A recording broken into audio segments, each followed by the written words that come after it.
All right, let's talk about what happened earlier where we had that confirmed tornado that moved over in Douglas County. Here's the video of that. This was sent in by one of our weather watchers, Brian, and his son, Rohan Hurst.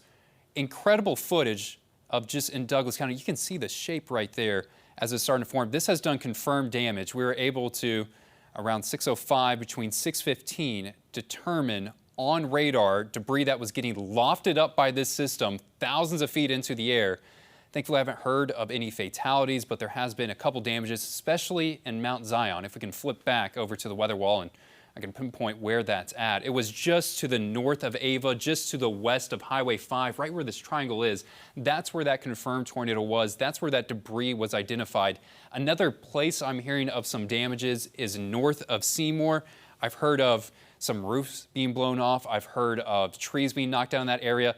At this point, I can't, or the National Weather Service can't confirm if that was a tornado or not, but that's an area I'm sure they'll send a crew for tomorrow to investigate and kind of see what caused all that damage. Nice part is, our opportunity to see severe weather is closing. The National Weather Service is going to cancel that severe thunderstorm watch as we just don't have too much going on at radar at this time, not expecting things to get worse. In fact, things are going to improve as the night goes on.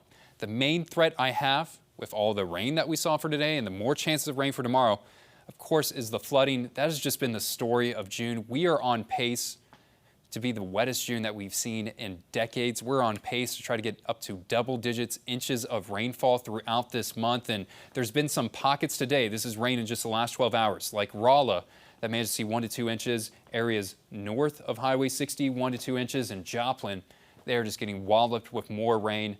Radar estimated 4 to 5 inches of rain has occurred in just the last few hours.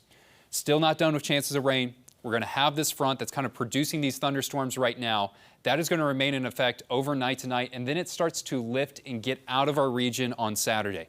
In that process on Saturday, in the morning and in that early afternoon hour, that's a chance for us to see some more rain, some more wet weather, and possibly an isolated thunderstorm.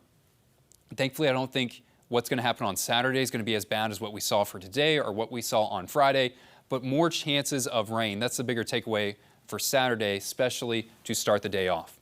Expecting things to wrap up for tonight. There's a chance of a stray shower, but most people are going to be done with rain for tonight, and there's some more chances of thunderstorms, especially east of Highway 65 for tomorrow. That's the area I think has the better opportunity to see more wet weather that's going to start to move on in. We get past Saturday, things start to really settle back down. Sunshine comes back on Sunday. That's the big promise. More chances of rain on Saturday. It's going to be hot and humid as well. Not expecting all day tomorrow to be a washout, but a chance for those hit or miss showers in the morning to early afternoon. And then we transition to this. Sunshine moves back in and a summer-like pattern starts to build for tomorrow as well. For tomorrow, we're looking at 87 degrees, but things get so much hotter past that. Here's the heat index values for Sunday, Monday, Tuesday, and Wednesday. Hello. 102, 103, 104. So that heat and humidity starts to build back. We have not felt anything that hot in quite some time. We're going to get it for not just Sunday, but it looks like the upcoming week. Rain chances look very slim once we get past tomorrow. The heat builds back, a whole lot of sunshine, offering us a chance to dry out and I guess head out to the pool as well. Yeah, man, what a day today. And that tornado video was amazing. It's kind of funny because every time we have a round of storms, we get so much video oftentimes. Yeah. Everyone's got a phone, a camera, whereas before, I mean, you had to look at a tornado in a book or a news show or something, you know. Incredible footage. We appreciate everyone that's been able to send that in for us. It helps us a lot to determine just how bad these storms are and what are going on into these areas. I haven't heard of any fatalities or injuries and hoping it stays that way as well. All right, we're back in about 2 minutes. Stay with us.